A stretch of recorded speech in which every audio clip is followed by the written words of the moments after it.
जी शहनशाह सतगुरु साईं सतरामदास साहब जन वटि हिकिड़ो शख़्स आयो, चए साईं मुंहिंजो जीवन सदाई सुख ऐं दुख जे चक्कर में फिरंदो रहंदो आहे।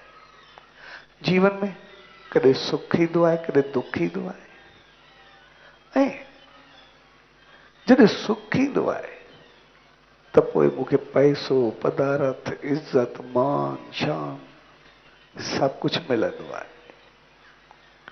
पर जॾहिं ॾींहं बदिलबा आहे, वरी दुख ईंदो आहे त पोइ सभु कुझु छॾाइजी बि वेंदो आहे, मायूसी बि थींदी आहे ऐं कोई लेखीदो बि कोन्हे।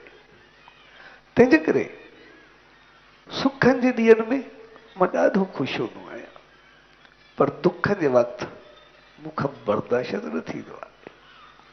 तंहिंजे करे मूंखे अहिड़ी रहमत ॾियो जीअं मुंहिंजो जीवन सदाई सुखनि भरियो रहे ऐं कॾहिं दुख अचे ई न।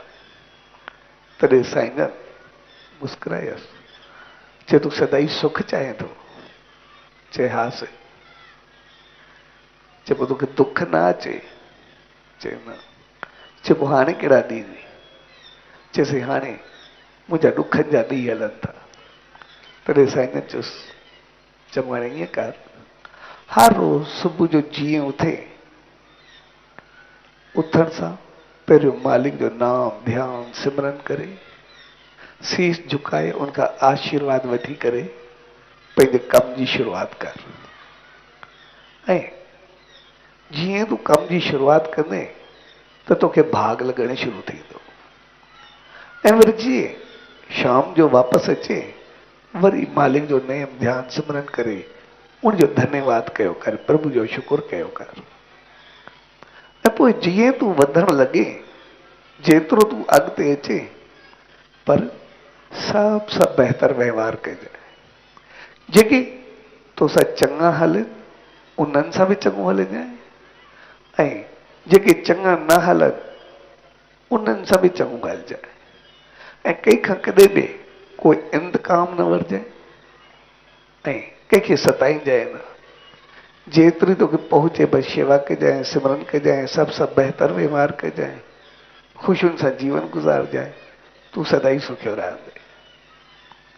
ऐं हू जीअं घर वियो, सुबुह जो सिमरन करे, जाप करे, कारोबार ते वञे, शाम जो मालिक जो धन्यवाद करे ऐं ॾींहंनि में हिनखे भाग लॻणु शुरू थी वियो। पर जीअं वधंदो वियो, जीअं सच साईं चयो, हिन न कंहिंखो इंतकाम वरितो, न कंहिंखे तकलीफ़ ॾिनी, पर जेतिरो पहुचंदो सब बहितर हलंदो। ऐं वक़्त सां गॾु ही वधंदो, फलंदो, फूलंदो रहियो। ऐं काफ़ी अर्से खां बाद वरी सच साईं ॾे आयो, चइसि अॻे मुंहिंजो जीवन दुख ऐं सुख जी चकी में फिरबो, पर हाणे मां सदाई सुखियो हूंदो आहियां, सदाई ख़ुशि हूंदो आहियां। मुंहिंजो पैसो, पदारथ, इज़त, मान, शान, तव्हांजी रहमत, आसीस सभु कुझु आहे।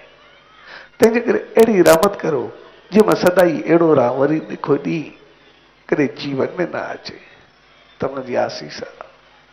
तॾहिं सचे साईं चयो, छाहे इंसान जी हिकिड़ी आदत हूंदी आहे, जॾहिं उनखे ॾुखिया ॾींहं ईंदा आहिनि त पोइ मालिक खे यादि कंदो आहे, कोशिशि कंदो आहे, मंदरु वेंदो आहे, आसीस पाईंदो आहे, महिनत कंदो आहे।